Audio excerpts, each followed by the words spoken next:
Jackson just found an envelope.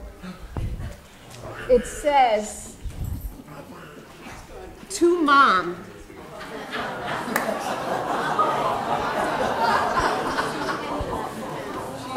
Oh.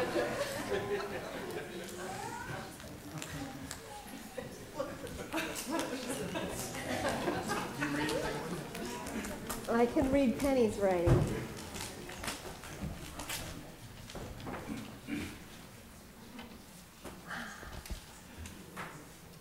Hi, Mom.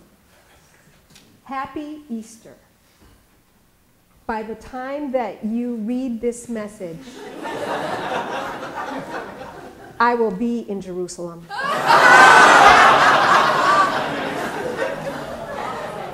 Please don't be upset with me. The Smiths asked me if I could go, and I told them no because I was grounded. But then last Sunday they asked me again, and I said that I couldn't because I was still grounded, she's got. And then they each told me that they knew that deep down inside you are a nice person and that you would really be glad if I went. I told them that I knew you deep down inside too, and that I thought you'd be angry.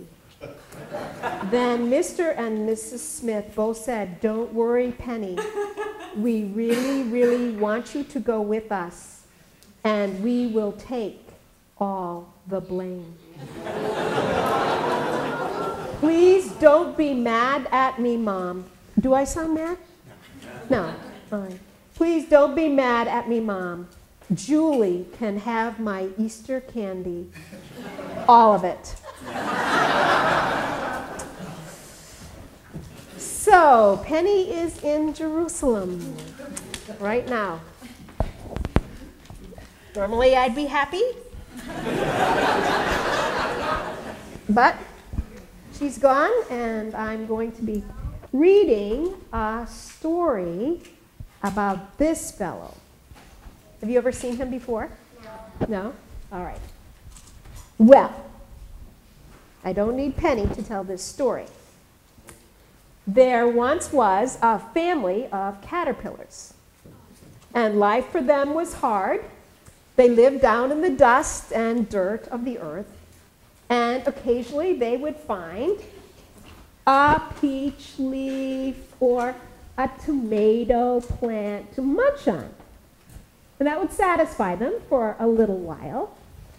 But one day they noticed that a member of the family, that's this one, was moving slower than usual.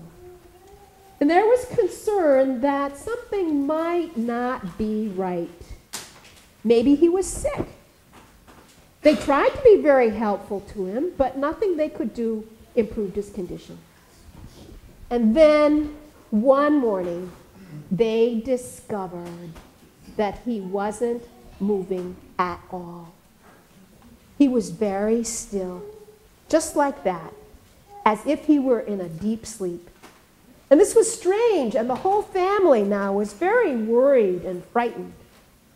The sun was peeking over the hill as a new day was dawning, and they hurried to the place where he lay, and they were shocked and utterly dismayed by what they discovered. He was gone. There was nothing left behind but an empty shell. The caterpillar family was certain something terrible had happened, and they started to cry, and huge caterpillar tears came cascading down their cheeks and onto the dirt, turning the dirt into mud.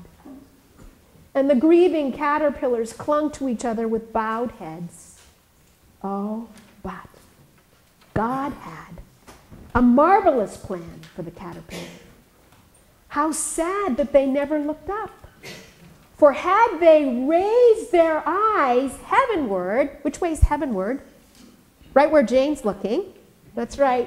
They would have seen a beautiful butterfly soaring joyfully in the morning sky. beginning a life so much better than they could possibly ever imagine. And here is the butterfly.